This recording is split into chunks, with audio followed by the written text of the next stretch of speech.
Ya estamos de vuelta y qué alegría el poder adorar y alabar a Dios juntos. Pero para que esto sea posible y seguro, necesitamos seguir estas normas de protocolo, control, previsión y bioseguridad, porque el COVID aún está con nosotros. Recuerda, es tu responsabilidad evitar los contagios. Al ingresar, evita el aglomeramiento, los saludos de contacto, conversaciones grupales en la entrada, pasillos, salones o alrededores de las instalaciones del templo. El uso de la mascarilla o tapaboca es obligatorio y debe cubrir nariz y boca todo el tiempo. Chequea tu temperatura antes de salir al templo. Al ingresar se te tomará la temperatura y la misma no deberá pasar de 37 grados centígrados. Si es superior a esta, no se te permitirá la entrada al templo. En la entrada del templo, deberás usar una bandeja de desinfección para la suela de los zapatos y su respectiva alfombra de secado. El gel antiséptico o solución alcoholada será de obligatoria aplicación para cada asistente. Asimismo, deberá usarse algún tipo de alcohol en aerosol. Respetando estas normas y siguiendo las recomendaciones, disfrutaremos de una experiencia espiritual inolvidable junto a nuestros hermanos. Ya estamos de vuelta, pero recuerda, es tu responsabilidad evitar más contagios.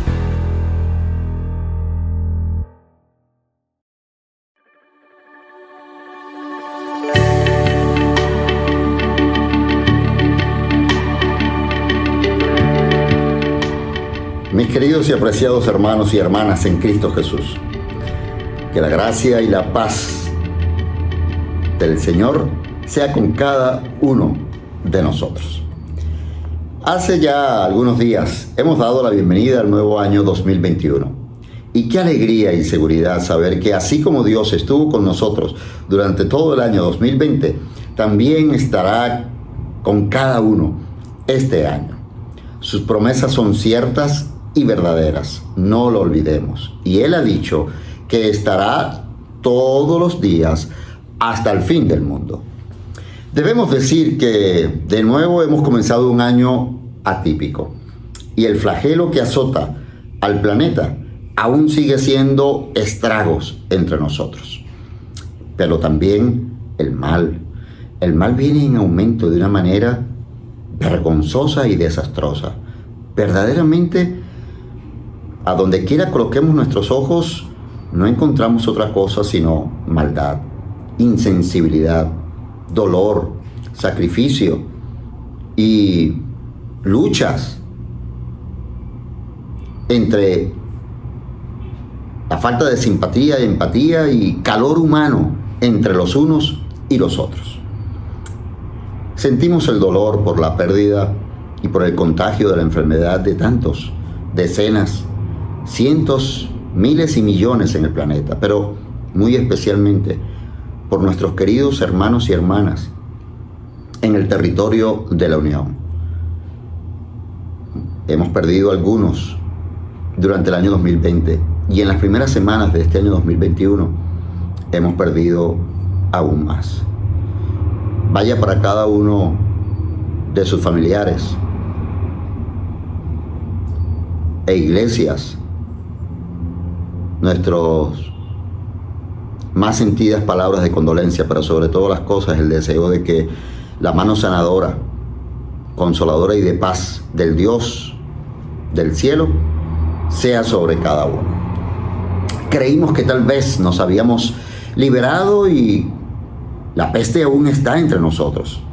Digan lo que digan, eruditos, educadores, científicos, gobernantes, líderes y toda persona que ha tenido el derecho de poder expresarse al respecto. La enfermedad es real, mi querido hermano y mi querida hermana. Y si no nos cuidamos y mejoramos nuestro estilo de vida y fortalecemos nuestro cuerpo, seremos presa de él. Pero no debemos entrar tampoco en paranoias, ni en angustias, pánico, ni en ansiedades. No hay necesidad para eso. Lo que necesitamos es vivir y andar de manera normal. Pero, eso sí, por supuesto, como cristianos adventistas del séptimo día que somos, confiados, plenamente confiados en los brazos poderosos de nuestro amante Salvador Cristo Jesús. Pero Él lo ha dicho también, Y nuestros semejantes nos lo están diciendo todos los días. Cuidémonos. Cuídate, mi querido hermano y hermana. Protejámonos. Y vivamos de manera normal. Permítanme recordarles que el buen Señor Dios tiene planes para cada uno de nosotros. Y tu vida y mi vida tienen un propósito.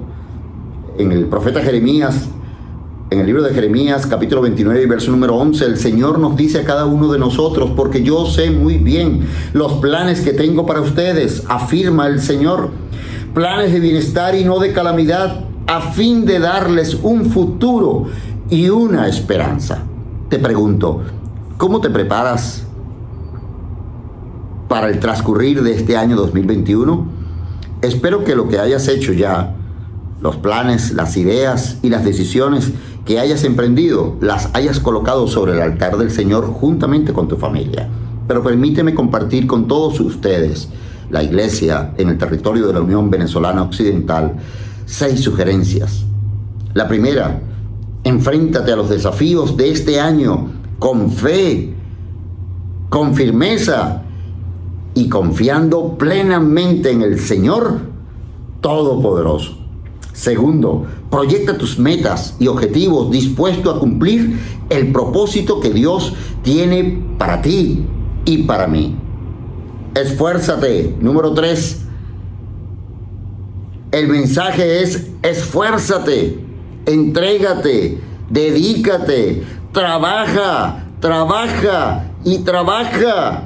No te cruces de brazo, no agaches la frente mirando hacia el suelo. Levántate cada mañana con dinamismo, con ánimo, con entusiasmo, porque el mensaje del cielo es: esfuérzate sobre todas las cosas y sé valiente.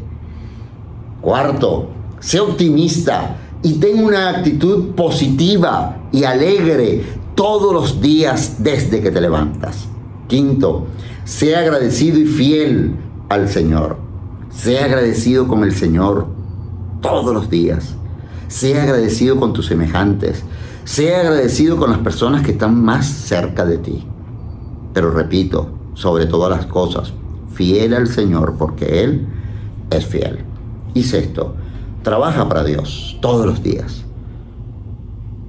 Respóndele con la seguridad de aquel que sabe que estamos viviendo la última hora de la historia de este mundo.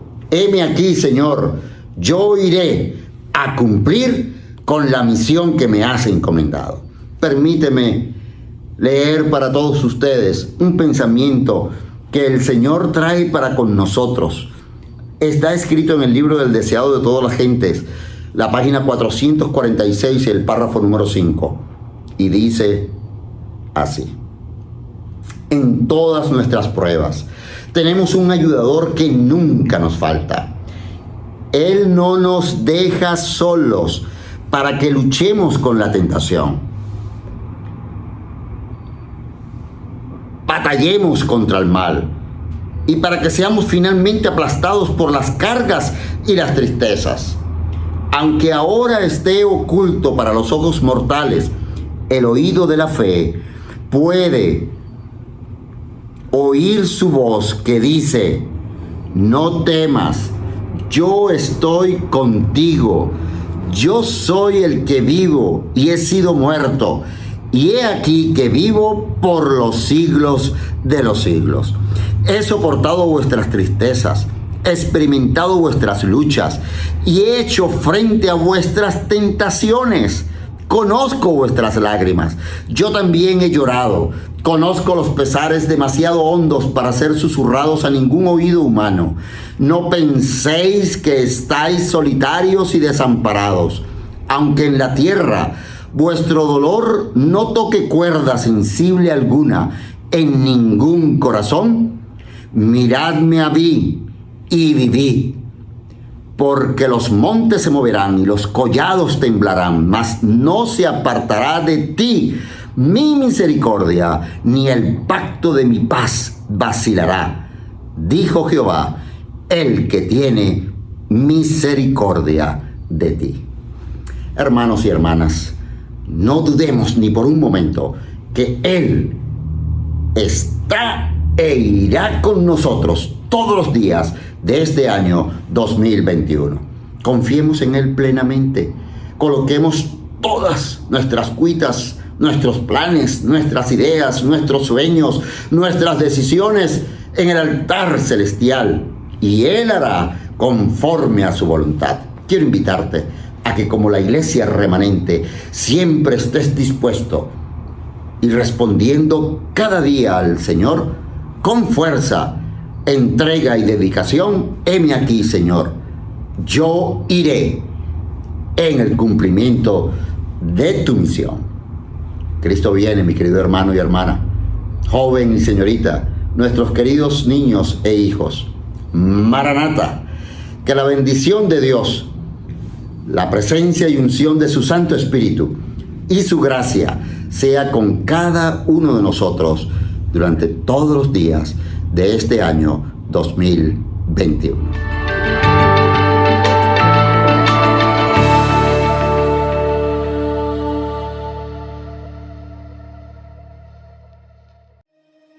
Hoy es un día especial.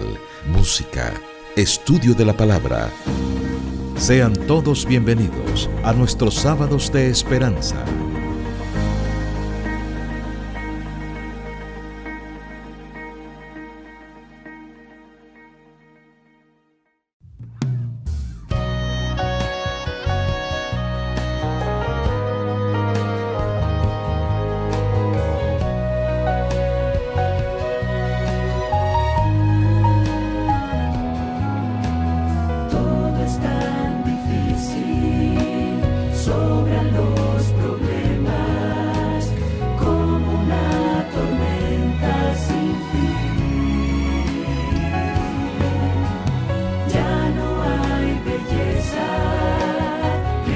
Ni poemas, somos caminantes de un desierto tan hostil.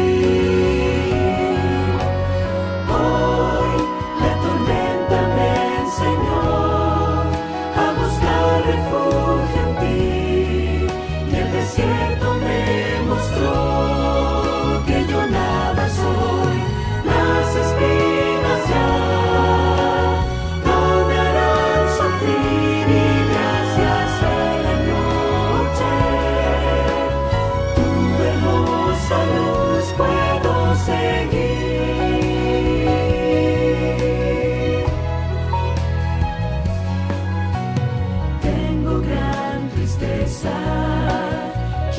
ser más fuerte, hay espinas en mi vivir. Yo me siento frágil al llegar la muerte, como una noche sin estrellas frente a mí.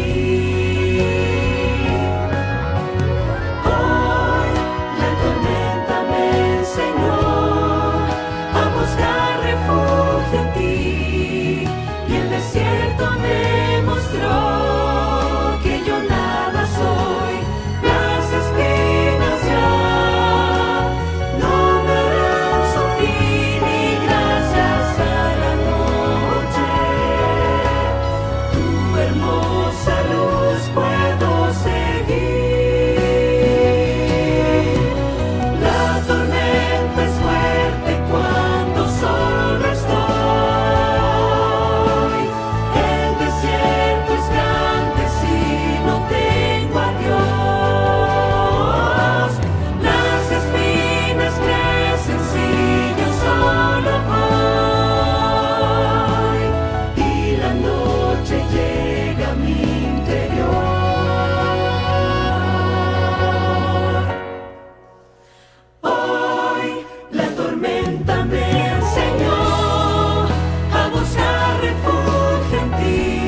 Bienvenidos una vez más a Sábados de Esperanza. Nos sentimos sumamente contentos de que se hayan conectado con nosotros a través del canal de YouTube Comunicaciones UBOC y también a través de la red de emisoras Hope Radio Venezuela.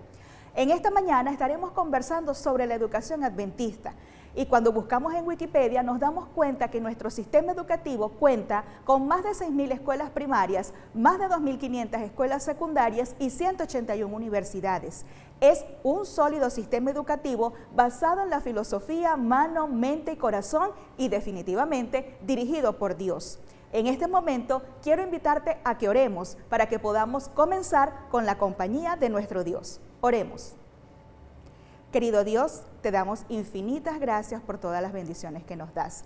Gracias porque nos cuidaste en esta semana. Gracias por un sábado de esperanza que nos regalas. Quédate con nosotros a través de tu Espíritu Santo. Te lo pedimos en el nombre de Jesús. Amén. Quizá te estés preguntando dónde Dios se encuentra en este momento. Pero ¿sabes? Dios se encuentra exactamente amándote porque Él te amó desde toda la eternidad. No lo dudes nunca. Hemos preparado entonces este tema para ti. Que el nombre de Dios sea alabado.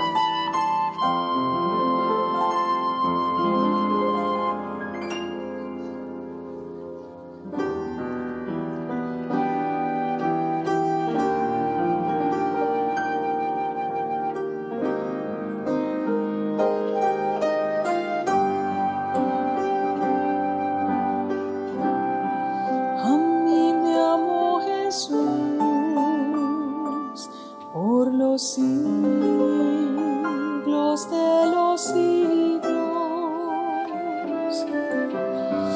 a mí me amó Jesús antes que hubiera estrellas y antes que el mundo fuese y antes que el inmenso mar.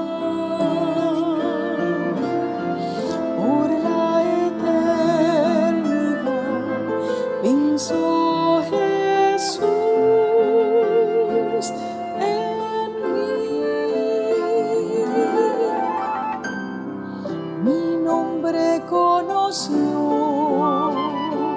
antes que pudiese yo hablar. A mí me amó Jesús con amor que nunca cambiará, sin mucho antes de saber su plan de salvación.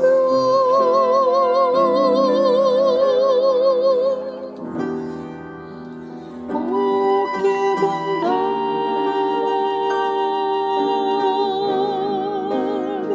a mí me amó Jesús. Recuerda eso cuando el enemigo trate de ponerte ese pensamiento. Jesús te amó primero. Mi nombre conoció antes que pudiese yo hablar.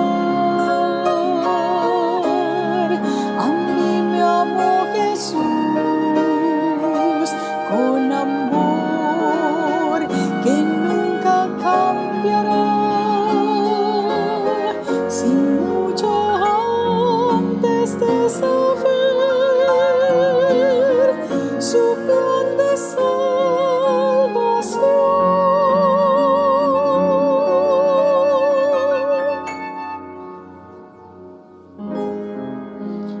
Oh, qué bondad,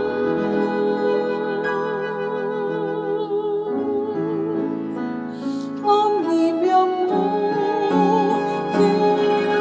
Jesús.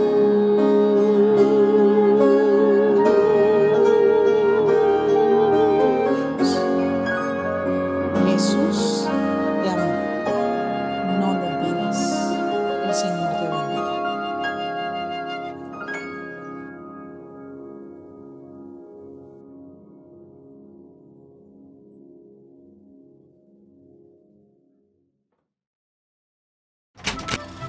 El señor Rabbit deseaba ir como misionero, pero era considerado muy viejo a sus 60 años. Y para peor, tartamudeaba. Entonces, ¿cómo terminó siendo el primer misionero adventista de la división euroasiática? El señor Rabbit, un inmigrante ruso-alemán, llegó a Estados Unidos a fin de los años 1800 y conoció a los adventistas del séptimo día. Cuando encontró un folleto, lo leyó profundamente conmovido por lo que aprendió. Decidió unirse al movimiento adventista. Un sábado, un miembro de iglesia leyó una carta de una persona que vivía en el Imperio Ruso. Era un llamado urgente para que un adventista fuera a compartir las buenas nuevas del Evangelio. El señor Rabbit estaba seguro de que la carta era un llamado directo para él. Así que, a sus 60 años, empacó sus valijas, pagó su propio boleto para convertirse en el primer misionero adventista de ir al Imperio Ruso. En cuanto llegó, comenzó su trabajo misionero. Había traído mucha literatura adventista traducida a un idioma local, así que comenzó a entregar folletos en locales comerciales y a visitar a las personas en sus hogares. El señor Rabbit enfrentó dos enormes desafíos. Era tan pobre que tuvo que vender sus propias botas para cubrir sus gastos, y luchaba para conversar con las personas debido a su impedimento para hablar. L.R. Conradi, primer líder de la iglesia, cuenta cómo el señor Rabbit les daba a las personas un folleto y le pedían que lo leyeran ellos mismos, y lo hacían. Así el Espíritu Santo lo usó para tocar corazones de la gente. Luego de trabajar 2 años en el Imperio Ruso, 30 personas quisieron unirse al movimiento adventista. Hoy, 150 años después, la Iglesia Adventista tiene más de 108,000 miembros de la división euroasiática, que abarca más de un antiguo imperio ruso. El territorio de la división subasiática 2 cubre desde Afganistán al sur, desde Ucrania al oeste, y se extiende por Asia hasta el extremo oriental de Rusia. Dios aún usa a hombres y mujeres, jóvenes y ancianos para compartir el amor de Jesús en esta región. Puesto que el grado de libertad religiosa es variada, los miembros de iglesia de los distintos países de la división euroasiática se enfocan en el ministerio personal y siguen el método de Cristo para cumplir las necesidades físicas de las personas. Hoy hay más de 100 instituciones, incluyendo tiendas de alimentos saludables y centros de salud, que cada día tocan las vidas de las personas. Aunque los miembros de iglesia trabajan duro para compartir el amor de Jesús, todavía el desafío de difundir el evangelio de la división euroasiática es enorme. Países tales como Afganistán, Turkmenistán son parte de la llamada Ventana 1040. Muchas personas de esta región jamás han oído el nombre de Jesús. En muchos lugares es absolutamente ilegal compartir el evangelio, y las personas pueden ser encarceladas o incluso asesinadas si aceptan a Jesús. Así como cuando Dios superó las limitaciones del señor Rabbit de su edad, pobreza e impedimento para hablar, hoy el Evangelio de Jesús avanza con el poder del Espíritu Santo. Por favor, oren para que las preciosas personas de la región euroasiática lleguen a conocer a Jesús, y que tal vez como el señor Rabbit, sepan que nunca es demasiado anciano para compartir el amor de Jesús. Gracias por sus diezmos y ofrendas misioneras que ayudan a crecer y sostener la obra misionera en el mundo.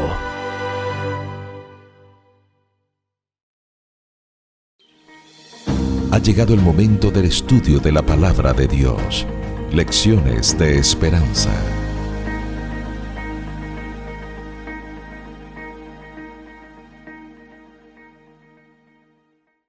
Jugar a ser Dios. ¿Cuántas veces nos hemos sentido tentados a jugar a ser Dios? El autor de la lección de este trimestre plantea que probablemente los impulsores de esta acción sean los sentimientos de orgullo y altivez. Pero para dilucidar un poquito más esto, prestemos atención al repaso de la lección a continuación. Este video es patrocinado por Yadpa, donde cada libro es un mundo nuevo. Escuela Sabática Like presenta la serie Isaías, consolaos pueblo mío. Lección 6. Jugar a ser Dios. Pablo no podía dejar de pensar en cómo Dios lo seguía buscando a pesar de sus malas decisiones. Cuando se entregó al Señor, lo hizo de manera sincera y Dios realmente lo bendijo. Pero luego creyó que podía continuar sin Dios y ahora su vida era un completo desastre. Así que Pablo se llenó de valor y se atrevió a acercarse a la casa de su nuevo vecino pastor. Buenas tardes. ¿En qué podemos servirle? Gracias. ¿Está tu papá? ¡Papi! Pablo le contó al pastor la historia de su vida y concluyó con una pregunta muy interesante. ¿Por qué, si sabemos que todas las bendiciones vienen de Dios, a veces permitimos que esas bendiciones nos aparten de Él? Entonces el pastor le contó la paradoja de la ventana de cristal. Cuando es de día y el sol brilla allá afuera, se puede ver fácilmente a través de ella. Todo es transparente. ¿Por qué? Porque hay más luz afuera que dentro de la casa. Correcto. Pero cuando es de noche y el sol se ha ido, nos cuesta ver hacia afuera. Ya no es tan transparente. La ventana de cristal se comporta como un espejo y es más fácil ver el reflejo de nosotros mismos. Porque hay más luz dentro de la casa que afuera de ella. ¿Lo notan? Esa ventana de cristal nos mostrará el lugar donde haya mayor cantidad de luz. Algo parecido ocurre en la dimensión espiritual.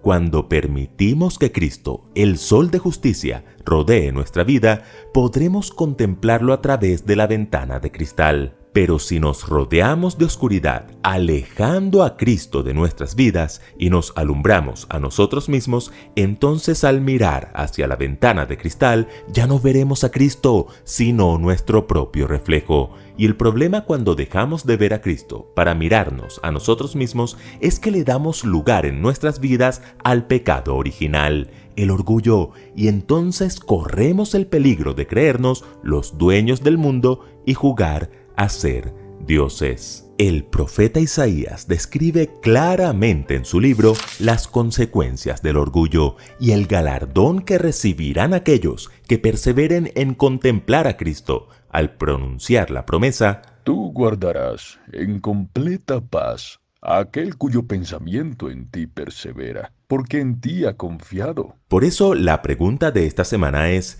¿qué nos enseña Isaías sobre el orgullo y la victoria final sobre el pecado?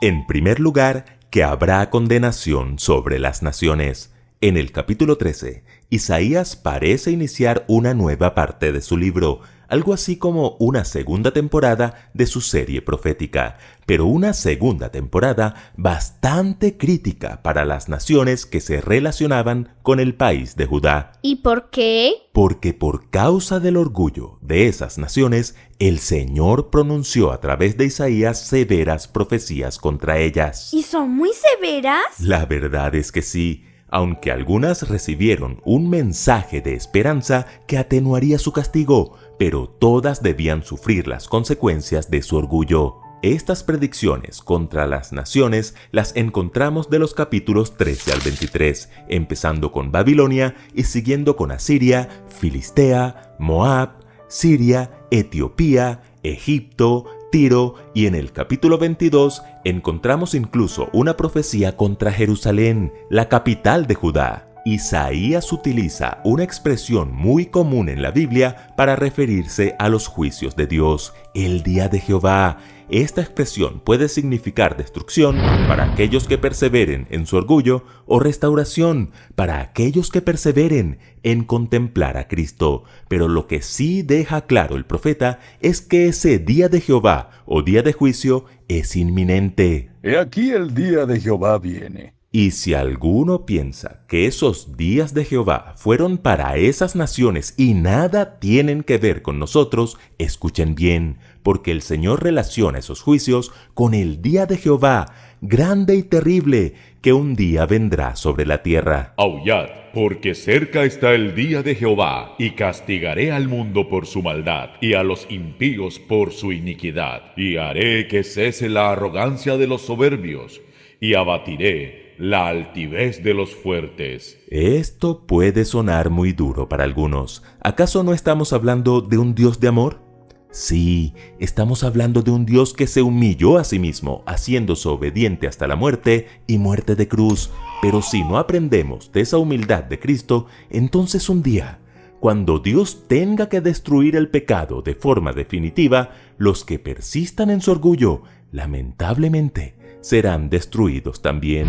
Y créanme, no será por falta de oportunidades, porque nunca decayeron sus misericordias, nuevas son cada mañana. En segundo lugar, que hay un director detrás del telón. La primera nación de la lista sobre las cuales llegaría el juicio de Dios era Babilonia. En Isaías 14 se presenta al rey de Babilonia lleno de orgullo y suficiencia propia. Eso no era nada raro en los reyes babilónicos. Sin embargo, la forma altamente poética y alegórica en la que está escrita esta profecía nos indica claramente que no solo se está hablando de un hombre, sino del verdadero rey de Babilonia, Lucifer, la serpiente antigua, que se llama Diablo y Satanás. ¿Recuerdan cuál fue el motivo de la caída de Pablo, el joven de nuestra historia? Que Dios lo bendijo mucho y luego se llenó de orgullo. Convirtió la ventana de cristal en un espejo para verse a sí mismo. Correcto, y eso mismo fue lo que le ocurrió a aquel ángel que quiso jugar a ser Dios. ¿Cómo caíste del cielo, oh lucero? Hijo de la mañana, cortado fuiste por tierra, tú que debilitabas a las naciones, tú que decías en tu corazón: subiré al cielo, en lo alto junto a las estrellas de Dios, levantaré mi trono y en el monte del testimonio me sentaré, a los lados del norte, sobre las alturas de las nubes subiré, y seré semejante al Altísimo. Mas tú, derribado eres hasta el Seol, a los lados del abismo. ¿Lo notan? Esto del orgullo no es un tema nuevo, es el pecado original, y detrás del orgullo de cada nación y de cada persona hay alguien que dirige, como en una obra de teatro, detrás del telón. Y en tercer lugar, que hay esperanza de victoria. Ese usurpador que lleva algunos milenios jugando a ser Dios, ese que ha sembrado el orgullo en el corazón humano, ese llamado rey de Babilonia, tiene los días contados, y cuando el orgullo y el pecado sean destruidos para siempre, será un día de victoria para el pueblo de Dios. En Isaías 25, el Señor ha restaurado la alegría y la paz en su tierra. Dios ha eliminado de sus vidas el tiempo de oscuro sufrimiento. Dios ha enterrado su dolor y sus lágrimas. Ahora es el momento de festejar. La tristeza es eternamente desterrada. Destruirá la muerte para siempre, y enjugará Jehová el Señor toda lágrima de todos los rostros. Sí, ese día de Jehová será terrible para algunos, pero para otros será el inicio de una eternidad con Cristo. Los valientes que renunciaron al orgullo y se humillaron al Señor, ahora conformarán una raza de vencedores. La tía Elena así lo confirma. Los miembros de una raza renovada andarán con él en vestiduras blancas. Babilonia, cuyo significado es confusión, en idioma caldeo significaba puerta de dioses. En contraste, Jacob un día soñó con una escalera que comunicaba con el cielo y llamó a aquel lugar Betel, que significa puerta del cielo. ¿Lo notan? Tal como afirmó Jesús, tenemos dos puertas ante nosotros, la puerta ancha, la de los orgullosos, la que conduce a la perdición, y la puerta estrecha, la de los humildes, la que conduce a la salvación. Tú decides cuál de las dos puertas cruzar. Y si has cruzado la puerta equivocada, recuerda que la puerta del cielo aún sigue abierta, y el Señor te dice: salid de ella, pueblo mío, para que no seáis partícipes de sus pecados, ni recibáis parte de sus plagas.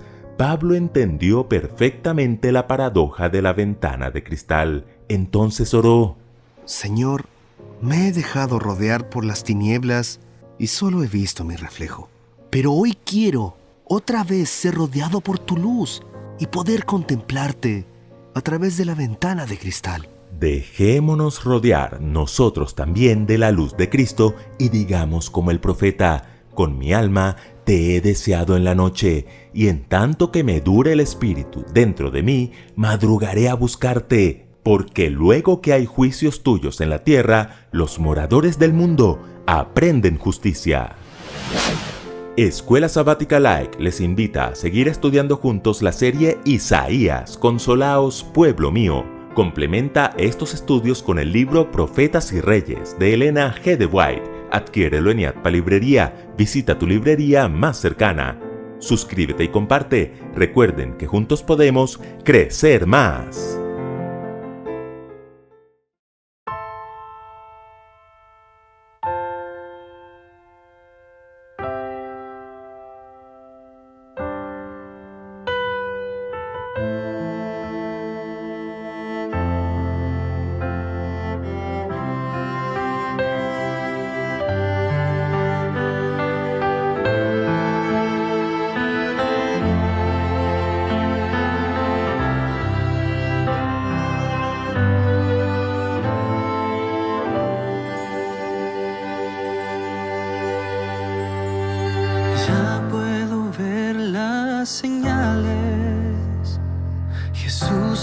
las puertas está.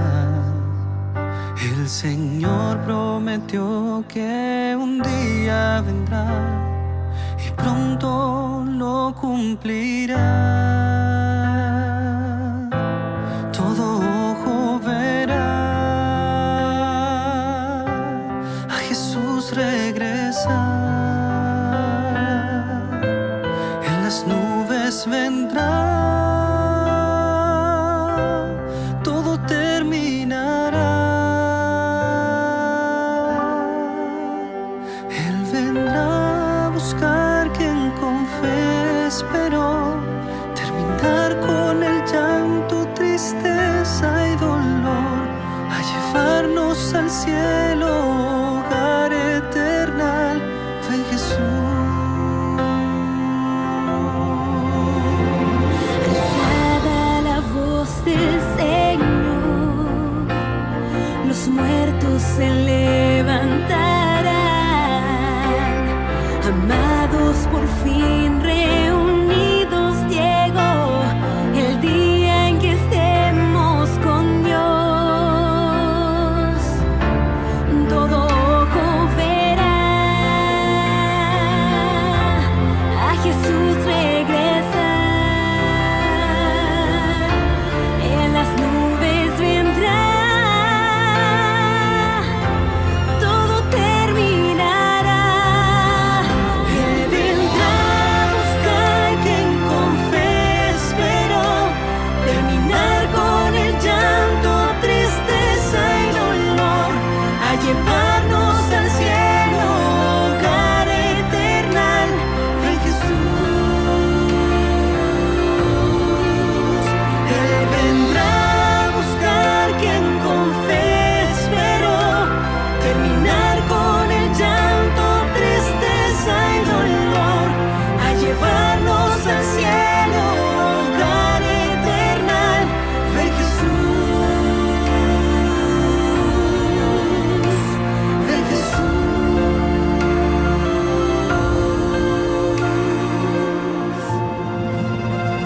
Ven Jesús.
Bienvenido a la sede de la División Interamericana aquí en Miami.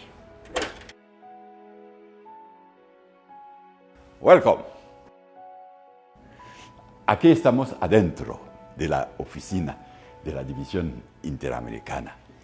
Eso es la recepción y cuando uno mira, parece que la oficina está como apagada. No hay mucha gente. De hecho, nuestros directores de departamentos y como el personal de esa oficina está trabajando más en casa que en otra, que viniendo aquí. Vienen solamente para hacer algunos momentos muy especiales. Pero la iglesia sigue avanzando, siguen atendiendo todas las actividades de la iglesia y los programas siguen avanzando. Eso es lo que la pandemia nos enseña. Es que cuando pensamos que todo está duro, difícil, imposible, siempre hay una oportunidad, hay una posibilidad de avanzar.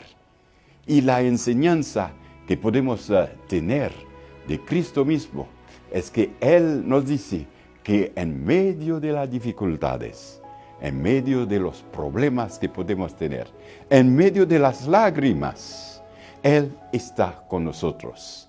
Es una promesa muy afirmada en la Biblia y la que quiero destacar en este día contigo es la que encontramos en Deuteronomio capítulo 31, versículo 6, donde Dios dice, yo estaré contigo, no te desmayes. Es lo que el Señor te dice en ese momento. O sea, comparta esa esperanza, esa promesa de Dios y avancemos como Él quiere.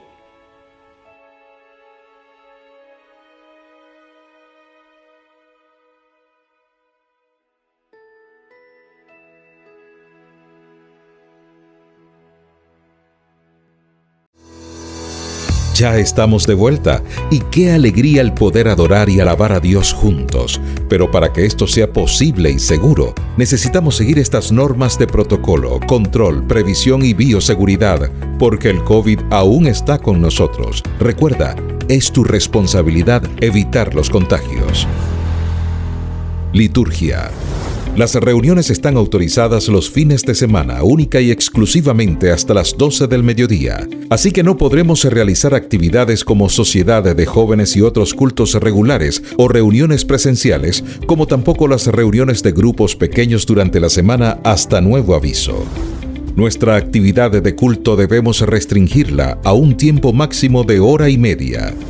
Las personas que van a participar de la programación litúrgica deberán encontrarse a una distancia de 4 metros del público.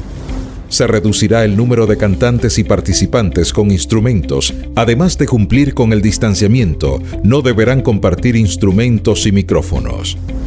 El servicio de canto y alabanza debe ser reducido, recordando que solo tenemos hora y media máximo para llevar adelante el servicio religioso, y también porque al cantar realizamos esfuerzo de voz, aumento de su volumen y propensión a producir más saliva y expulsión en gotas de la misma, y esto es un vehículo de contagio, por lo tanto se recomienda su reducción al máximo. Respetando estas normas y siguiendo las recomendaciones, disfrutaremos de una experiencia espiritual inolvidable junto a nuestros hermanos. Ya estamos de vuelta, pero recuerda, es tu responsabilidad evitar más contagios.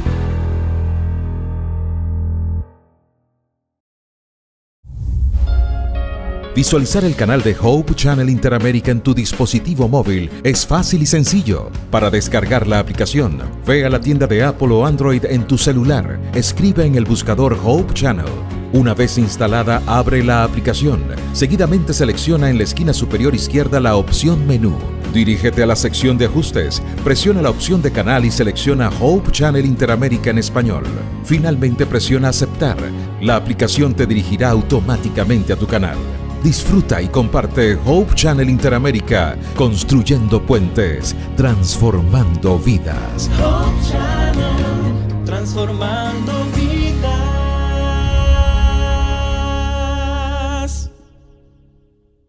Palabras de fidelidad.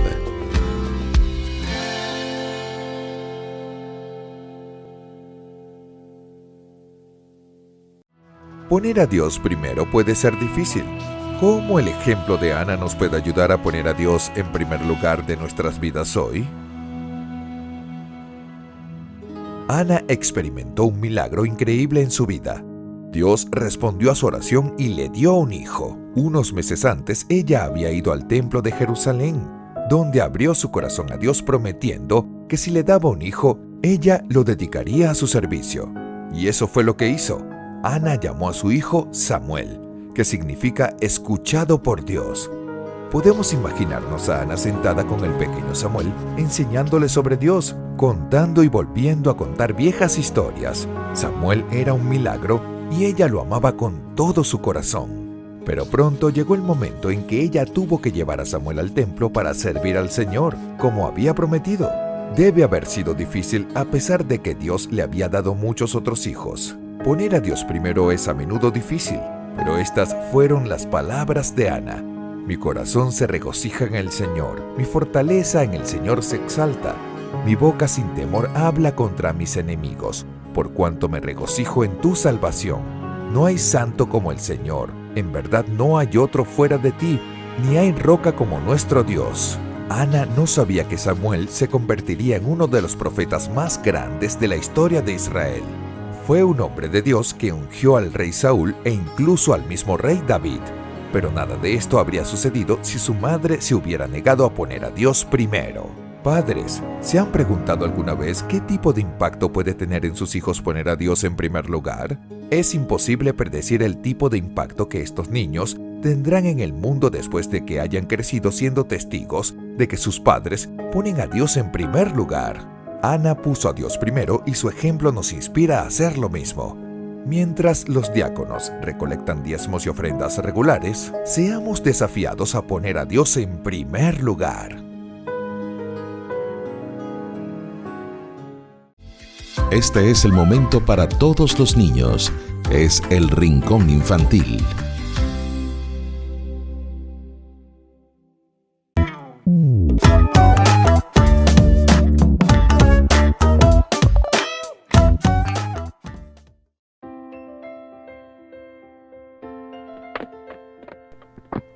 Hola, Tito. Qué gusto verles, chicos. Me sentía muy solo y aburrido. Tu mamá nos dijo que no podías salir a jugar porque estás enfermo y decidimos venir a saludarte. Te traje mis tarjetas de fútbol para que las juegues cuando estés solo. Yo te traje mi rompecabezas de 1000 piezas. Si estás aburrido, puedes armarlo. ¿Y de qué estás enfermo?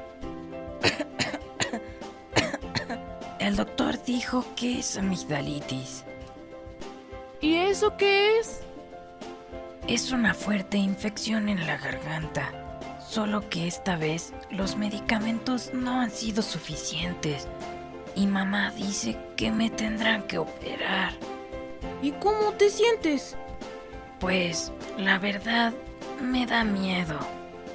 Solo pienso en agujas, hospital y enfermeras. Menos mal que no vinieron las niñas, o se reirían de mí. Yo creo que cualquiera tendría miedo. No tienes por qué avergonzarte. Mi abue me dijo que cuando tenemos miedo, aprendemos a depender de Jesús y a confiar en Él. Y además, la experiencia te ayuda a sentir el aprecio de los verdaderos amigos. Creo que tienes razón. Esta mañana, mamá y papá oraron conmigo y me dijeron que Jesús estaría en todo momento a mi lado. Y además aquí estamos tus amigos. Cuando regreses del hospital, vendremos a visitarte todos los días. Yo traeré tus tareas de la escuela. Y te ayudaremos a estudiar para que no te afecte el faltar a clases. Vamos a orar en nuestras casas para que te recuperes pronto. Les agradezco mucho. Ahora me siento mucho mejor. Qué bueno es tener amigos y sobre todo, poder confiar en Dios.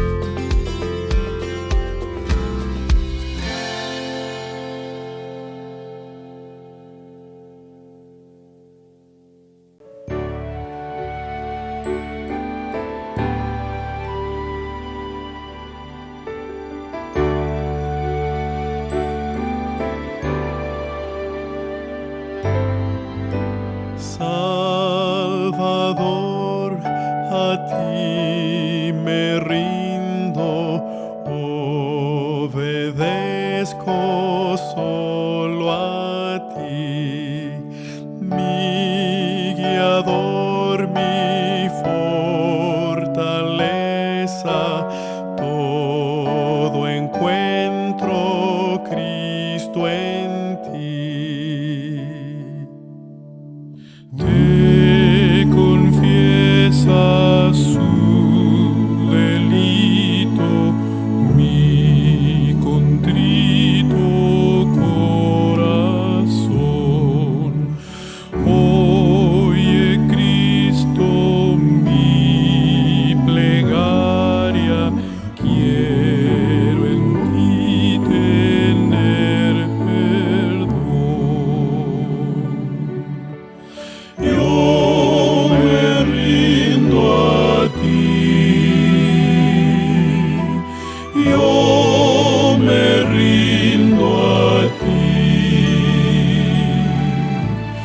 mi flaqueza, mis pecados, todo rindo a ti.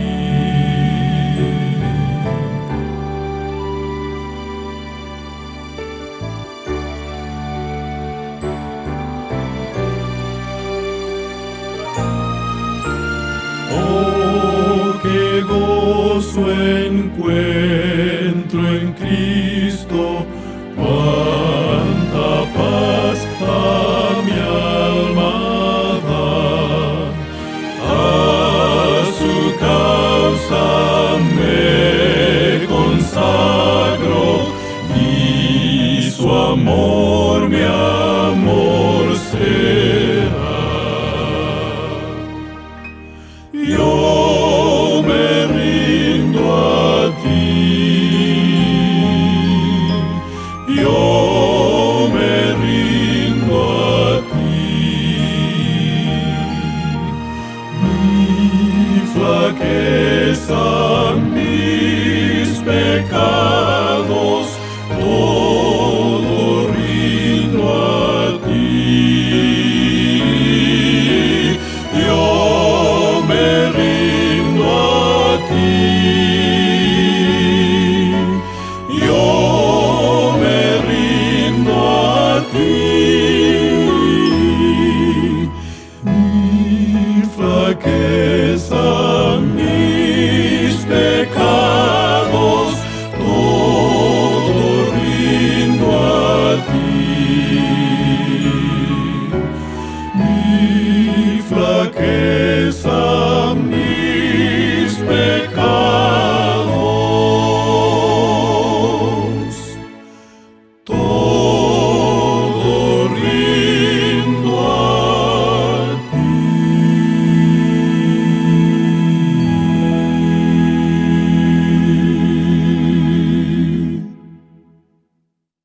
Hoy tenemos el privilegio de contar con la presencia del profesor Javier Villegas, quien es el encargado del Departamento de Educación en nuestra Unión Venezolana Occidental. Gracias, profesor, por acompañarnos. Bienvenido y el tiempo es suyo. Muy buenos días y feliz sábado para todos nuestros queridos hermanos que a través de estos medios de comunicación podemos hacer nosotros contacto con cada uno de ustedes. Este mes, el mes de febrero, es el mes de la promoción de la educación adventista en toda Venezuela. Nosotros nos sentimos muy contentos y honrados y le damos gracias a Dios por la oportunidad que nos concede de poder nosotros tener en nuestra Unión Venezolana Occidental 24 instituciones educativas que sirven para la formación y apoyo a las familias en la educación de sus hijos. Tenemos nosotros 24 colegios, escuelas y colegios, pero también tenemos nuestra máxima casa de estudio, IUNAP. Tenemos aproximadamente un poco más de 500 docentes distribuidos en estas instituciones educativas. Y déjenme decirle, mis queridos hermanos, que nuestras instituciones educativas deben servir como ciudades de refugio para que nuestros hijos y nuestros jóvenes puedan ir a nuestra educación. Tenemos prácticamente en cada ciudad de Venezuela, tenemos nosotros un colegio adventista. Y queremos que usted pueda acercarse al colegio que esté más cerca de su hogar y que usted pueda llevar a su hijo o a su hija y que usted pueda sentir que como padre, que como madre, que como familia, está usted haciendo la labor que el Señor quiere que cada uno de nosotros hagamos.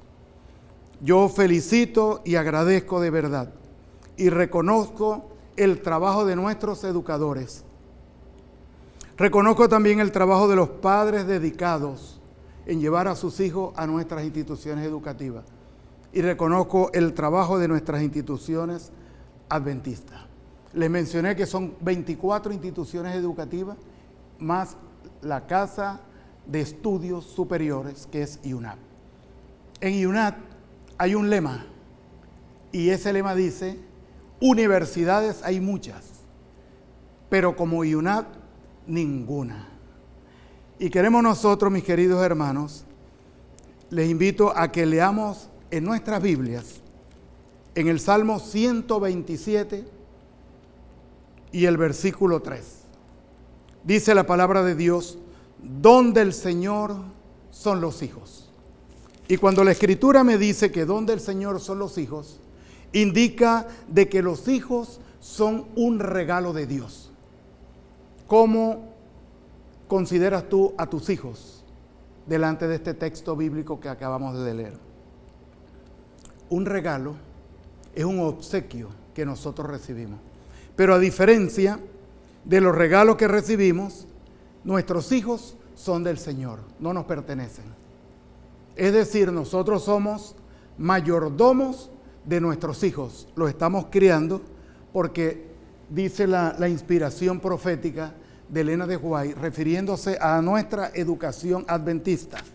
En la página 13, ella menciona un párrafo que es muy conocido y que yo quiero que ustedes puedan asimilar en esta oportunidad. Dice Elena de White: la verdadera educación significa más que la prosecución de un determinado curso de estudio.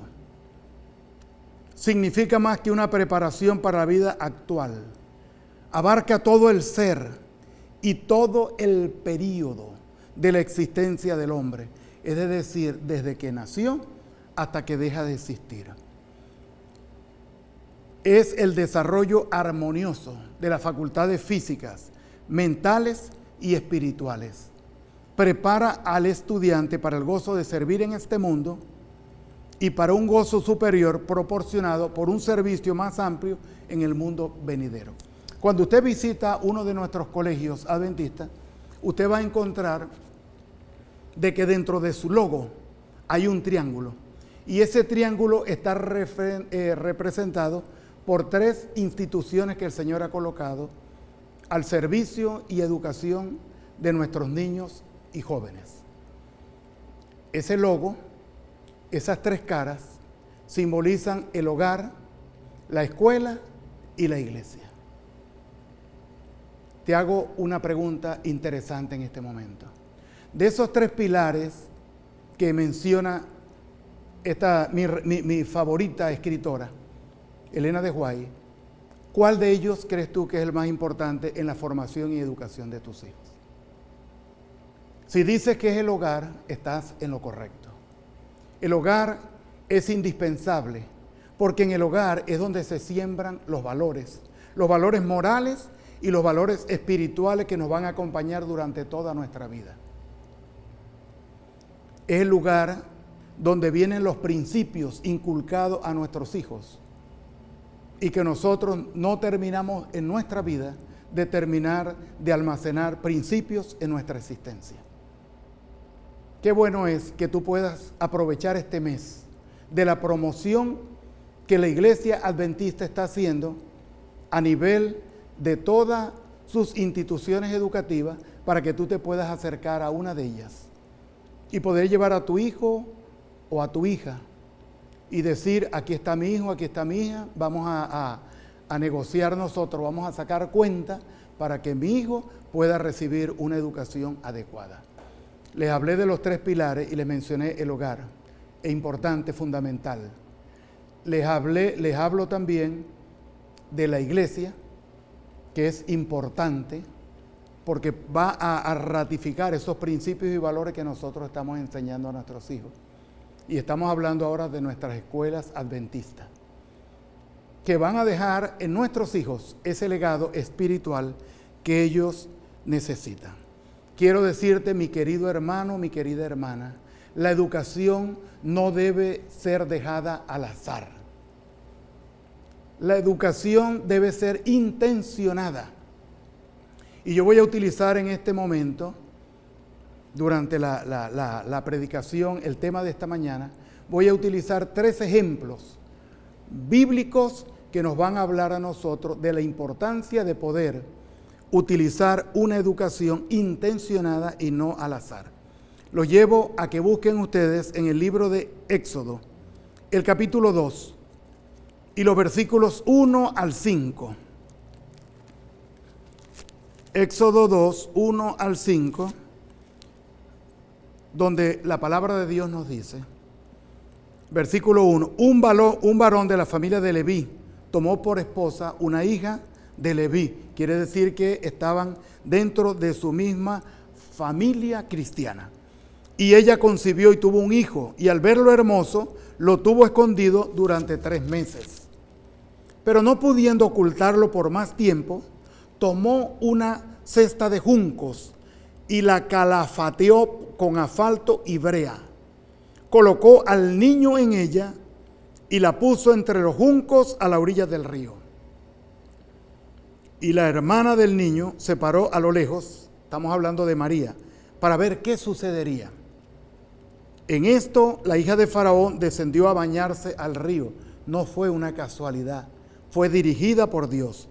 Y mientras sus doncellas se paseaban por la ribera del río, ella vio la cesta y envió una criada para que la trajera. Nosotros conocemos la historia bíblica.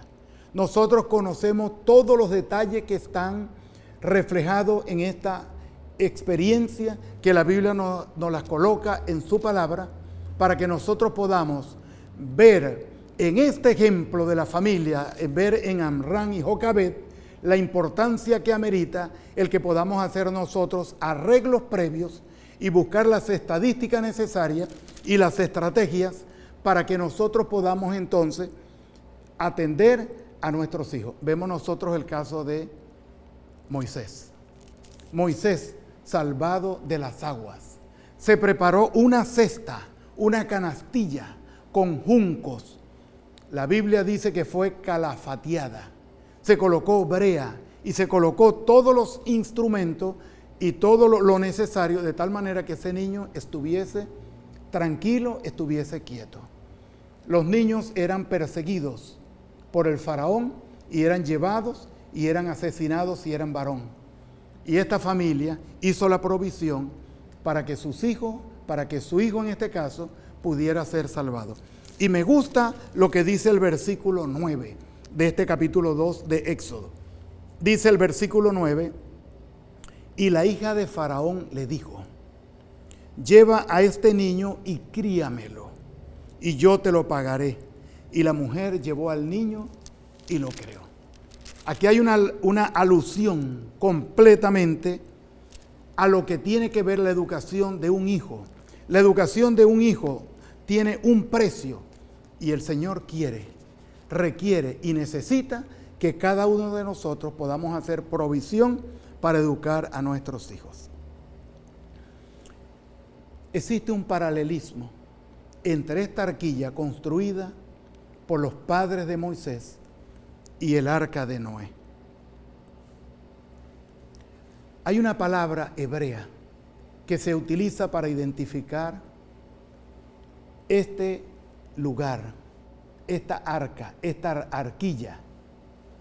Y esa palabra hebrea es tebak, que dice es una caja, es una creación, es un lugar seguro, es un espacio adecuado. Y nosotros debemos tomar en cuenta esto.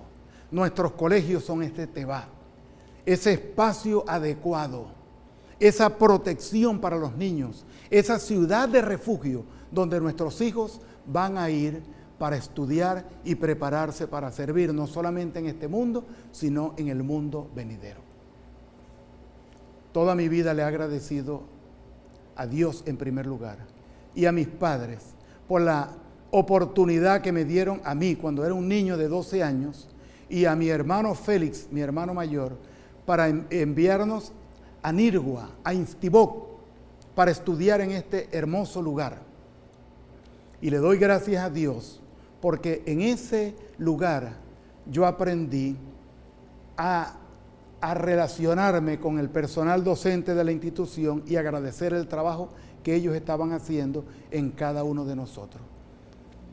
No tengo dudas de que ahí nació mi motivación para estudiar educación y servir al Señor como lo he hecho durante estos últimos 30 años.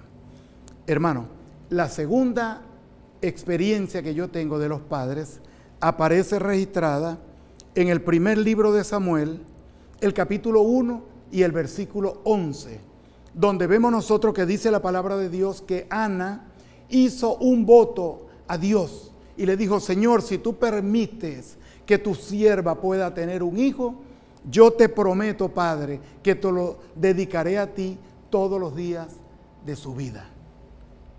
Ana, juntamente con su esposo Elcana, cumplieron este propósito. Ellos hicieron una estrategia de tal manera que su hijo fuera colocado al servicio de Dios. El tercer ejemplo que los tengo ustedes aquí, en familias que buscaron la manera de formar a su hijo. El caso de María y José. María y José, los padres de Jesús, dice la Biblia en el Lucas capítulo 2, y les invito para que ustedes busquen Lucas 2, el versículo 51 y 52. Dice la palabra del Señor: entonces descendió con ellos a Jerusalén y estaba sujeto a ellos. Está hablando de Jesús. Y su madre guardaba cuidadosamente todas estas palabras en su corazón. Y el versículo 52, un versículo tan importante para nosotros, los padres. Y Jesús crecía en sabiduría, en estatura, en gracia ante Dios y los hombres. Qué bonita experiencia la que la palabra de Dios nos da a nosotros. En los tres casos que hemos mencionado, Moisés, Samuel y Jesús, hay una estrategia de unos padres amantes y cuidadosos de la vida espiritual de sus hijos. Cuando nosotros leemos el libro de Hebreos, el capítulo 11, vamos a encontrar que en la galería de los triunfadores o los héroes de la fe aparece el nombre de Moisés como un triunfador. Aparece el nombre de Samuel como un triunfador.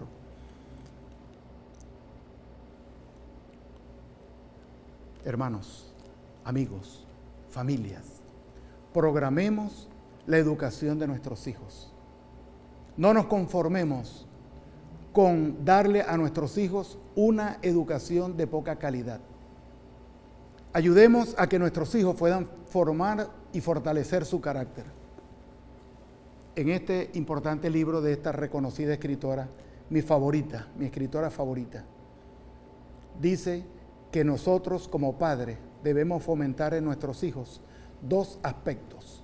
En primer lugar, habla de la obediencia, conducción del niño. Dice: enséñese a los niños la obediencia, aún antes de que tengan edad suficiente para razonar. Es decir, Elena de White nos dice a nosotros que debemos formar en nuestros hijos el hábito. La obediencia va a enseñar a que el hijo aprenda a cumplir órdenes, aprenda a aceptar las indicaciones que existen dentro del mundo, dentro de la sociedad, dentro de la familia, dentro de las escuelas, dentro de cualquier lugar donde nosotros estemos, cualquier espacio, necesitamos nosotros tener claras las reglas del juego.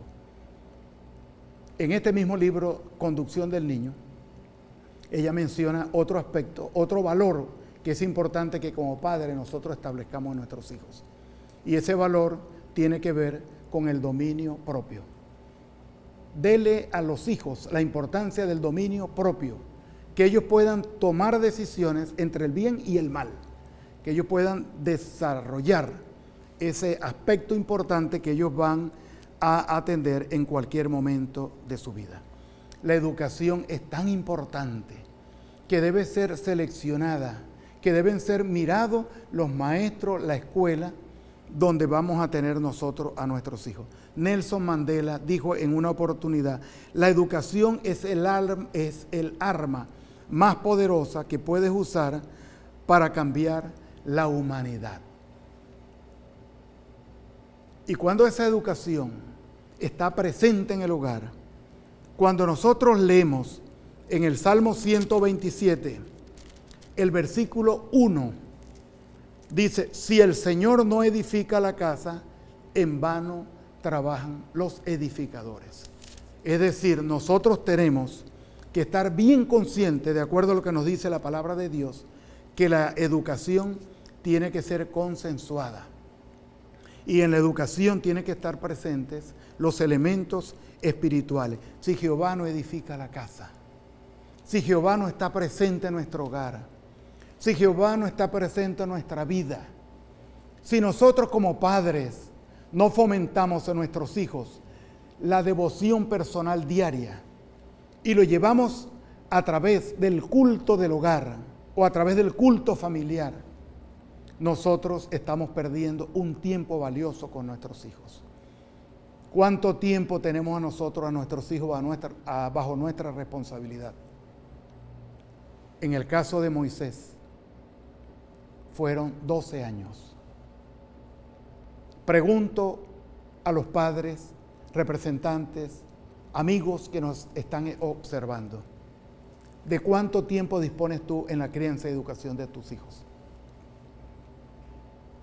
Nosotros vemos que nuestros hijos, nuestros niños, nuestros jóvenes están saliendo de la escuela para ir a la universidad cuando ellos tienen 15, 16, 17 años. Esa es la edad promedio en que salen nuestros hijos. Difícilmente vemos hoy en día un muchacho de 18 años. Ahora yo te pregunto, ¿será que 15, 16, 17 años tú sientes como padre que tus hijos tienen las herramientas necesarias para salir adelante en la vida? Posiblemente tu respuesta es la que estás pensando. Posiblemente sienta que te falta más tiempo para ello. Por lo tanto, necesitamos nosotros, a través de nuestra vida diaria, nuestra experiencia diaria en el hogar, en la iglesia y en la escuela, que nuestros hijos sean formados en el conocimiento de Dios. Si Jehová no edifica la casa, en vano trabajas los que la edifican. Y me gusta cuando Pablo se refiere a las diferentes iglesias. Y cuando se refiere a Filemón, y escribe en Filemón, que tiene un solo capítulo, en el versículo 2, dice: a la iglesia que está en tu casa. Yo le llamo la iglesia doméstica, la iglesia del hogar. La iglesia del hogar, aquel lugar donde nosotros estamos ayudando con la palabra de Dios en la formación del carácter de nuestros hijos, que lo van a acompañar durante toda la vida. En 1 Timoteo 5:8 dice la palabra de Dios: si alguno no provee para los suyos, si alguno no hace provisión para sus hijos, dice que es peor que un incrédulo y ha negado la fe. El Señor no quiere o no permite el Señor que ninguno de nosotros estemos involucrados en descuido en la formación y educación de nuestros hijos. Y así como diariamente nosotros tenemos que alimentarlos con el alimento físico, nosotros también tenemos que buscar para ellos la provisión del alimento espiritual, que lo damos en nuestros hogares, que se refuerza en la iglesia y que se refuerza en la escuela, como esos tres pilares fundamentales de la educación. Hay tiempo para todo, mis hermanos, pero el tiempo es oro, el tiempo es valioso. Cuando empiece la lluvia, será demasiado tarde para construir el arca. Cuando Dios hizo provisión de un arca, le estaba colocando ese espacio, ese lugar que mencionamos nosotros. Y ese espacio representaba la salvación, la oportunidad para las personas que en ese tiempo antediluviano estaban viviendo. En el caso de Moisés, se estaba preservando la vida de quien sería el libertador del pueblo de Israel. En el caso de la cruz del Calvario, en la cual Jesús murió por ti y por mí, y que trajo salvación, oportunidad de salvación y vida eterna para cada uno de nosotros, ahí se selló la salvación de la humanidad.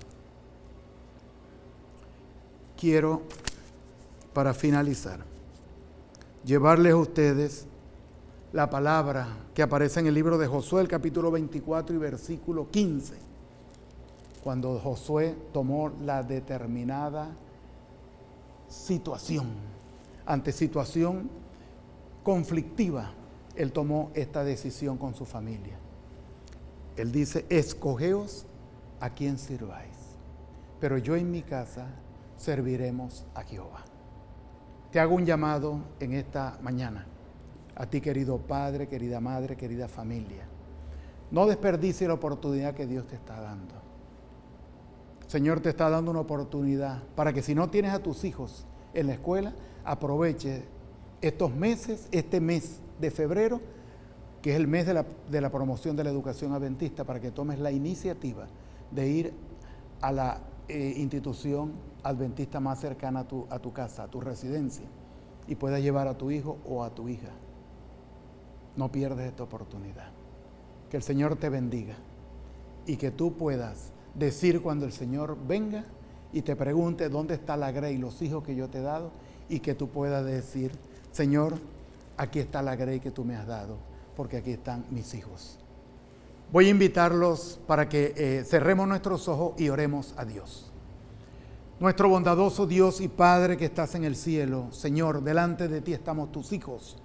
Y queremos, oh Dios, que así como has dicho en tu palabra y nos has hablado en esta mañana, como padres, como representantes, sintamos nosotros, Señor, el deseo de llevar a nuestros hijos a las instituciones educativas adventistas que tú has provisto para que nos puedan ayudar, Señor, en el trabajo espiritual con ellos. Permite, oh Dios, que tanto la iglesia, la escuela y el hogar se conviertan en esa oportunidad que nuestros hijos requieren y necesitan. Bendiciones, Señor, que te suplicamos en el nombre de Jesús. Amén. El sistema educativo adventista ha sido ideado por Dios como un cerco protector para nuestros hijos. Si eres parte de este sistema, como estudiante, como docente o como representante, siéntete privilegiado. Si aún no formas parte de él, puedes ubicar en tu ciudad una institución educativa adventista cercana y buscar un espacio. Desde la Unión Venezolana Occidental, una vez más, nos sentimos contentos de haber compartido contigo en esta oportunidad. Te esperamos el próximo sábado para un sábado de esperanza. Ya estamos de vuelta y qué alegría el poder adorar y alabar a Dios juntos. Pero para que esto sea posible y seguro, necesitamos seguir estas normas de protocolo, control, previsión y bioseguridad, porque el COVID aún está con nosotros. Recuerda, es tu responsabilidad evitar los contagios. Procedimientos de control y bioseguridad. Solo está permitido el uso del 40% de la capacidad o aforo del templo o casa de culto. Esto nos llevaría a considerar la posibilidad para algunos templos, de acuerdo a su capacidad y cantidad de miembros que van a asistir, de realizar 2 cultos a lo sumo cada sábado de mañana. Cada iglesia deberá disponer de ujieres para guiar la entrada y ubicación de los miembros en sus asientos y asistirlos durante su permanencia. Cada baño deberá tener su respectivo antibacterial, jabón líquido y papel desechable para el aseo. Los templos y casas de culto deben tener las puertas y ventanas completamente abiertas, hacer el mayor uso de la ventilación natural posible en vez del uso del aire acondicionado. Las instalaciones, incluyendo pisos, asientos, barandas, mobiliario y cualquier otro objeto, deben ser desinfectados antes y después de cada culto. Respetando estas normas y siguiendo las recomendaciones, disfrutaremos de una experiencia espiritual inolvidable junto a nuestros hermanos. Ya estamos de vuelta, pero recuerda, es tu responsabilidad evitar más contagios.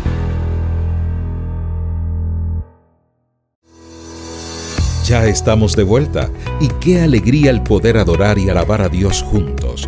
Pero para que esto sea posible y seguro, necesitamos seguir estas normas de protocolo, control, previsión y bioseguridad, porque el COVID aún está con nosotros. Recuerda, es tu responsabilidad evitar los contagios. Procedimientos de control y bioseguridad. Las puertas deben permanecer abiertas en la entrada y salida para que los miembros no tengan necesidad de tocarlas y manipularlas. Los micrófonos deben ser desinfectados antes y después de su uso. Deben colocarse en un pedestal y no tomarse con las manos. Y si fuera necesario, entonces debe ser de uso personal y no debe ser compartido durante el culto. Las personas mayores de 60 años y los bebés y niños pequeños debieran a lo sumo abstenerse de asistir hasta pronto aviso, en especial los que han tenido síntomas de fiebre, gripe, tos y malestar general. Si atiendes un paciente con COVID o has tenido contacto con personas contagiadas en un tiempo menor a 7 días del contacto, evita asistir a las reuniones de culto. Todos los asistentes deben retirarse de las instalaciones y los alrededores del templo de manera inmediata, siempre manteniendo el distanciamiento social. Respetando estas normas y siguiendo las recomendaciones, disfrutaremos de una experiencia espiritual inolvidable junto a nuestros hermanos. Ya estamos de vuelta, pero recuerda, es tu responsabilidad evitar más contagios.